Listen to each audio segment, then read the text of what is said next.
let's talk about defects today.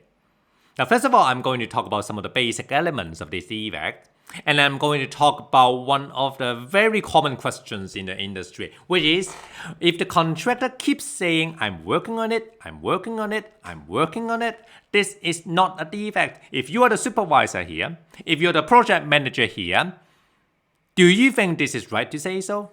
Or what sort of logic should you use when you need to make that judgment call on whether a defect is a defect? I did that in another video, but I did that in Cantonese. Now I'm going to do it again in English this time. In fact, many of the videos that I'm going to produce in the later days, they will all be in English just to suit the market. Okay, so what is a defect? Simply put, a defect is anything that deviates from the scope. As simple as that. Why is that so? Clause 11.2 bracket 6 says so. It says when a contractor does something which is not in accordance with the scope, that is a defect. What scope? The client scope. Or when a contractor does something which is not in accordance with the contractor's design accepted by the project manager. So what is that? That is a contractor scope. So it's client scope, contractor scope is still the scope. And therefore I simplify the whole thing. I say a defect is anything that deviates from the scope. And that is the reason why I say so. Now, if we understand what a defect is, do you understand what a defect date is? Do you understand what a defect correction period is? Back then I mixed everything up. So let me just go through the basics with you. A defect date is something very similar to DLP. What is DLP? DLP is defect liability period. But in NEC4, we don't use a period, we use a date. So if a DLP is 1 year after completion, in NEC4, we say the defect date is 1 year counting from completion, no matter what. Not sectional completion, but only completion. Now, I have no time to go through those details, but that is the fundamental that we need to understand. If we really want to understand why, then you need to go to secondary option X5 and also contract data part 1, look at section 4, and look at what a defect date is. Combining the two clauses, and you will come up with that conclusion that defect date is counted from completion of the whole of the works, not sectional completion. What is the defect correction period? A defect correction period is simply the period or the time duration within which the contractor needs to correct a defect, or by the end of which the contractor needs to correct a defect. There are two cases in here. I will explain a little bit more. So, for a defect notified before completion, the defects correction period starts at completion. For defect notified after completion, the defect correction period starts at the notification of the defect or when access is given. If a defect is notified before sectional completion, then the defect correction period starts at sectional completion. Which clause? Clause 43.2 and clause 44.4. Now, during some training courses, I keep saying this, it's just me, okay? It's just me memorizing all the contract clauses. For you, you only need to know the principles. And in fact, it's more important to know the principles than just quoting all these numbers. For me, it's just cool. It's just cool. Just sounds cool to quote the contract clauses. But every one of us in here, we need to know the principles. The contract clause numbers may be updated next time round in NEC5. Who knows? Now, I'm not saying there will be NEC5. I'm just saying in any versions of NEC, the clause numbers may change. The principles are important. So, going back to that question now. If a contractor says, I'm working on it, this is not a defect, then looking into all these clauses, what should we do? What should we do is, now the objective criteria here doesn't depend on whether the contractor is working on it. Why? Because the contract says the objective criteria here is whether the contractor has done something which is not in accordance with the scope.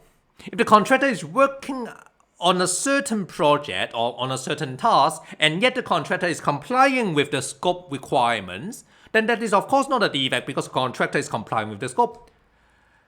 But hold on, if a supervisor looks at that piece of work, and at that moment in time, he looks at that piece of work comparing with the scope in here, and he or she says, well, it doesn't comply. Then a defect is a defect. Whether you are working on it as a contractor, it doesn't matter. It doesn't matter because we are comparing two things. We're comparing the piece of work in front of you, I mean the supervisor, and the scope in front of the supervisor. Do they align? If they do not align, that is a defect.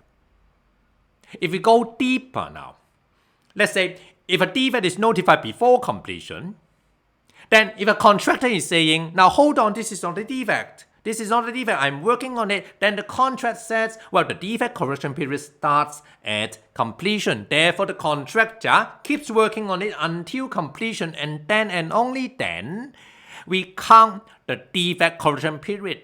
The time only starts at completion. Some of the contractors outside may struggle a little bit on whether that defect should be a defect when they are obviously working on things. When obviously some of the works are not completed, of course this is not a defect because they are working, they are completing their works. Now, it is a judgment call by the supervisor and look at whatever you have done.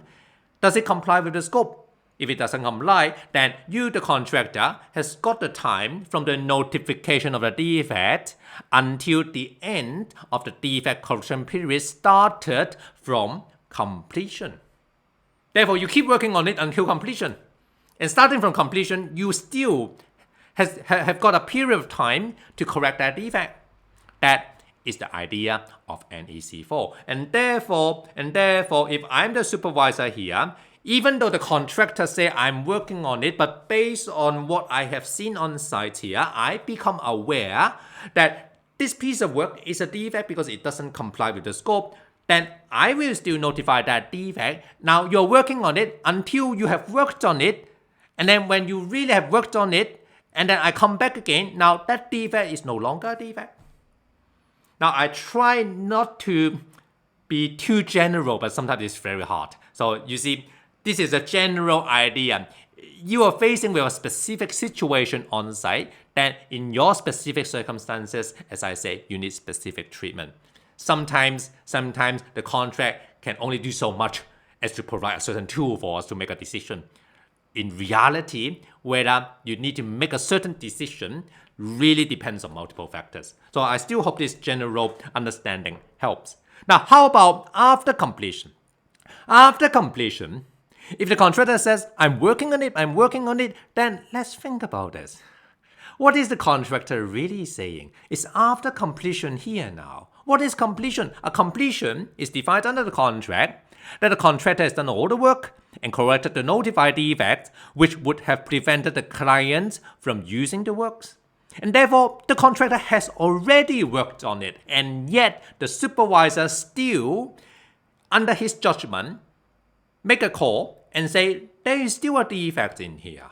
It's only that defect is not going to prevent the client from using the works, and therefore I let you go, and therefore the project manager certified that completion, but a defect is still a defect. And you say you're working on it. Yes, you're working on a defect now. Because by completion, both the project manager and the contractor agreed that they have completed the works required by the scope and corrected the defects which would have prevented the client from using the works. What remains has to be a defect. And therefore, there is no excuse when the contractor is saying, I'm working on it. Yes, you're working on a defect. And therefore, you need to correct that defect within the defect correction period started at either the notification of the defect or when the date of access is given to the contractor to correct that defect. Again, this is very generalized. I myself have gone through multiple situations whereby the contractor says, we are working on it. Specific circumstances, you need to go through specific treatment. It's very hard for me to generalize here, but at least this is the starting point that we need to get our logic right before we can make a judgment call. So I hope this video is still useful for you. Let me know how you think about these videos, not just this one, but the previous ones. Let me know what sort of topics you want me to talk about. It's almost my hobby now, so I can do 10 minutes, 15 minutes here easily, and then I hope these videos will still help.